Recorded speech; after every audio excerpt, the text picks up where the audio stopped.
Nearly 90% of small businesses say that sales are still below what they were before the pandemic, and that's according to the Federal Reserve. And more Asian, Black, or Hispanic owners say their company's finances are poor or fair when you compare them to white business owners. JPMorgan Chase recently pledged $350 million to help grow small businesses run by minority owners. It's all part of the bank's larger $30 billion, that's with a B, commitment to help address the racial wealth divide in this country. Jamie Dimon is the chairman and CEO of JPMorgan Chase and joins us to discuss. Good to see you, Jamie Dimon. I love the numbers. They're very impressive.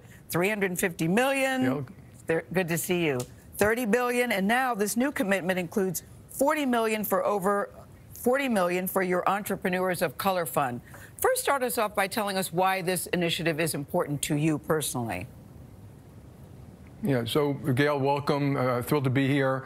You know, look, we saw COVID. We saw the murder of George Floyd. We've had racial inequality in this country, and this highlighted it for 100 years. And I think it's time for all of us to double down and try to help the rest of the community. Small business, Black entrepreneurs, Latinx entrepreneurs, Asian entrepreneurs, they need a little more money, they need a little more help, and a little more consulting. So we've learned a lot as we've tried to help businesses in Detroit, which I remember talking to you about once. You know, we went into Detroit and we helped 100 small businesses grow. And so this effort you're talking about today is simply taking that to Chicago, LA, South Bronx, all around the country. Expanding it. So exactly how does it work, Jamie? Well, we go to a local community. We work with local people, like in Detroit with Kresge, and we make available capital to, you know, sometimes it's a grant and sometimes it's a loan, but to a small business. So like in Detroit, there were restaurants, there was a lady who started a gym, they wanted to expand, there was a contractor who wanted to expand who had a government contract, but they needed the capital to finance it. If you want to do business with the government, you have to show that you have the wherewithal, and so we went in and we got them the help they needed. It might be a lawyer, it might be an accountant, but it certainly was a loan and helped them expand. And it's a wonderful thing, and a lot of those business members, they hire locally, so it helps the community twice. Yeah. They expand as a business and they hire locally. Jamie, it's Anthony. I wanted to ask you about the banking business, which is not known for its diversity. What are you doing at JPMorgan Chase to ensure diversity in the company? Yeah, so we've been working on diversity for a long time. In fact, we've doubled down on that too. So like Black EDs and MDs in this company are up 50% in the last 3 years. Hiring, training, recruiting. Half of my direct reports are women.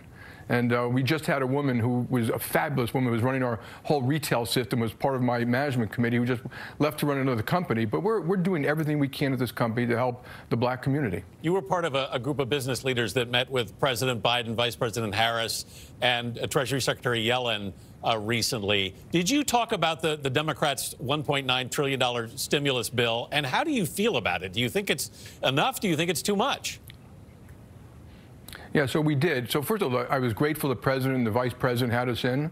There were 4 CEOs in the room. We spent almost 2 hours, and we actually covered a lot of ground from that bill to immigration to taxation to, and I love the fact he brought American competitiveness. We need to make sure America's competitive for the next 100 years, and not just to get through COVID. So I'll leave the bill itself. We need more help for those who really need it. Unemployed, mothers who had to leave the workforce to go home to take care of family members or children. Small businesses who, you know, really need the help to get through this. And I'll leave the details to the Democrats and Republicans to debate. But there's a lot of stimulus. It's going to get us through this. And thank God we have this vaccine. So I'm hoping when we all get to June and the flowers are coming out and people are getting their shots, that we can get back to a normal life. And the stimulus will lead, in my view, to a very, very strong economy late this year and into next year, and maybe even into 2023. Jamie, you certainly have a reputation of playing nicely with others. Do you find a difference in working with this administration compared to the last administration? Yeah, well, Gayle, my job is to do the best I can for my company, my country, and I'm a patriot. And I will work with any president to do the best I can for America. So, to me, it's always good when politicians speak to each other. Look, my friend and your friend Vernon Jordan, the boy was one of the great human beings of all time. And what did we learn from him? Is talk to other people, treat them with respect. Get into the details. Try to get everyone advancing in society. I like what you just said about being a patriot. There was rumors on the streets that you were thinking about running for president in 2020. Does President Dimon have a ring to you? down the road? I'm definitely running for president. What's the answer, Jamie Dimon? I'm not going to run for president.